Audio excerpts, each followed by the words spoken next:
He's lit. And there are options. But it does take a village. In this story that I have written, how many people have read it? Like at least 5 to 6 people. So when you see people who have like quote unquote made it in the literary world, realize that their rough draft was trash. Their first draft was trash. Their second draft, all right. There's editors and there's different kinds of editing. Like there's I believe it's the development of a story type of thing. There's grammatical. There's all kinds of different kinds of edits that things have to go through. So writing is hard. That's basically that. But I don't think I would have finished this story in time had I not had the network. My bestie literally took time out of his day.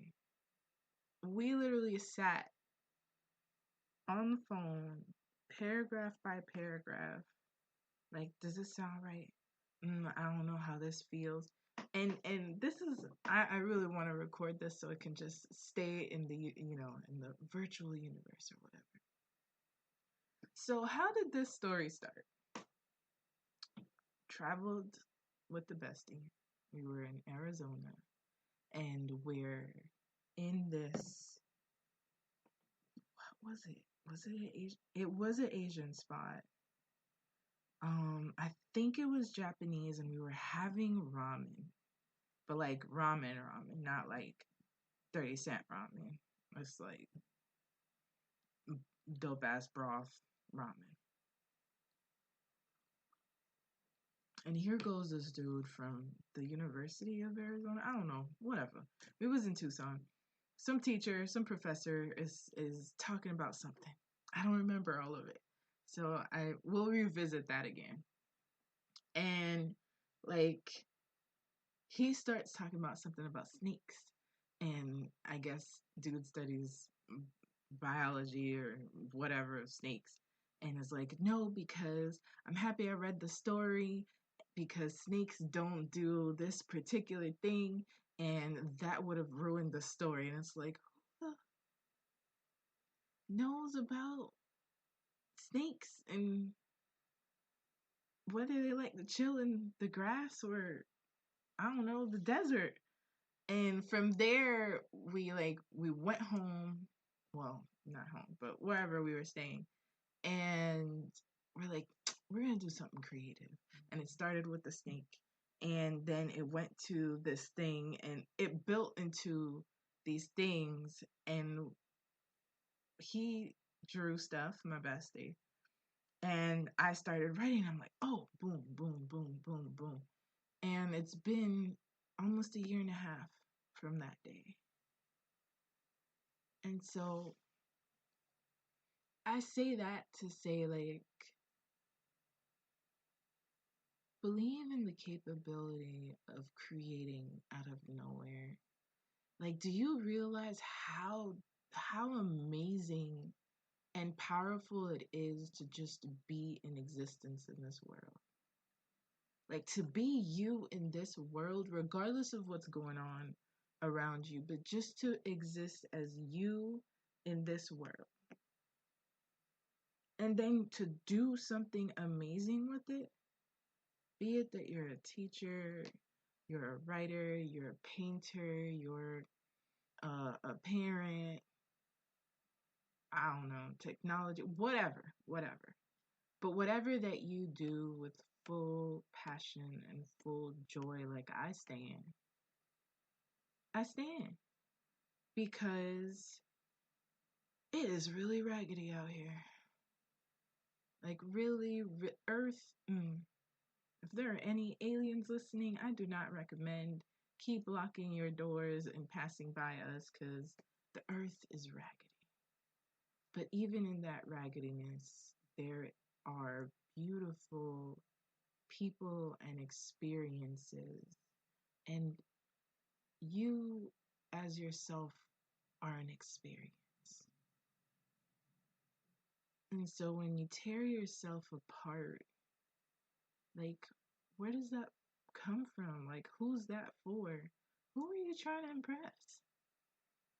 You know, just like my friend in the conversation about angry black women and having the need to feel like we always have to be handling stuff. Like, who put that bar up for us to reach? Sometimes I want to sit and cry. May not be often. I probably need to do it more. But create the safe space that you desire first within yourself. You are the creator of your life. The things that you want to do them, even if it all doesn't come out the way that you want. The life that you want to live, just go. Like, a lot of us have the luxury to pivot.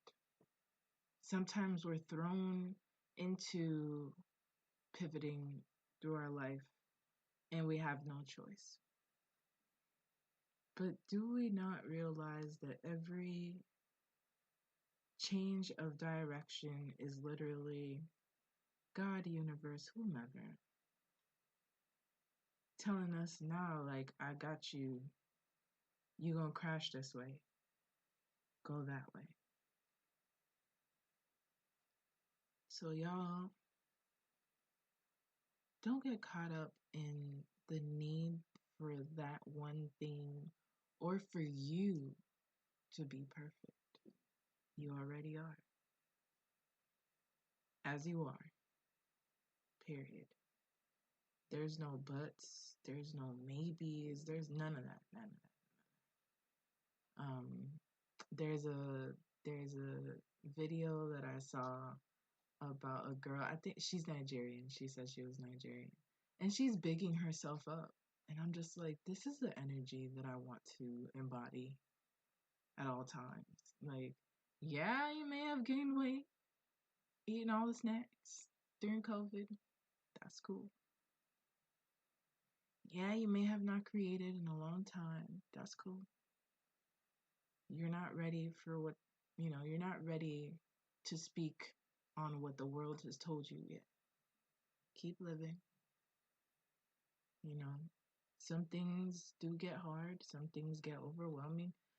There are things that have happened today and I'm just like, oh my God, like when? And then I'm like, I have a dope mom, so I definitely, as an only child, I literally, when I am under duress, I'm like, Mom, all of this is going on. And she's like, these are all the options that you got, girl. Like, do with it what you will. Don't trip. And I'm like, yo, to have faith that all things will work out regardless, it feels like the simplest thing. And we have proof that it's true. But when in the moment, it doesn't feel like it's true, you know? But we have to celebrate everything that we accomplish. Dear Black people, dear children of immigrants, dear marginalized communities, I am definitely talking to you because we do one thing and we're like, all right, so on to the next thing. It's like, I didn't want a Pulitzer Prize. I'm an EGOT. I'm all these things. And you still hear like, all right, so what's next? And it's like, no. You wrote a paragraph today? Have a piece of something that you've been wanting to have. Dance to a song. Like, inject joy into the things that you do, because if you are not having joy in your day to day, how are you supposed to let the universe know, like, this is what I want more of? To be ongoing and ongoing to the point that you deplete yourself, you're sucking the possibility. Wow, this word choice. It's late, don't judge me. But you're depleting yourself not only of energy and enjoyment, but the energy to be abundant. And this is also me reading myself, because I don't play enough. And so I want us both, you, me, whomever is listening, add some joy. I was struggling about the idea of change that may be coming. And my therapist literally, she says that I walked myself through it, but she be asking all the right questions. But literally it's like, what is the life that you desire? Visualize it and see what needs to be done. And sometimes, it feels like I want to be this person, right? And I want to do these things, but I want it to be done tomorrow when I wake up. And it's like, no, time is the only thing that will usually pass. Do that shit anyway. And I know that I'm getting explicit, but I don't care. Like, do it anyway. Like, why wait? Oh, I'm gonna wait till I got this to be happy, or I'm gonna reach this milestone and then I'll feel good about myself. Screw all that. I want to write a book. Okay. You wrote a page today. You know how my book started? It started 5 years ago with one poem. 180 pages later, I have a book. 5 years.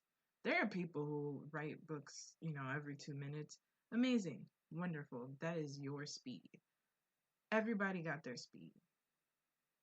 But in between, whatever goal you set for yourself, whatever small accomplishment, an accomplishment is waking up.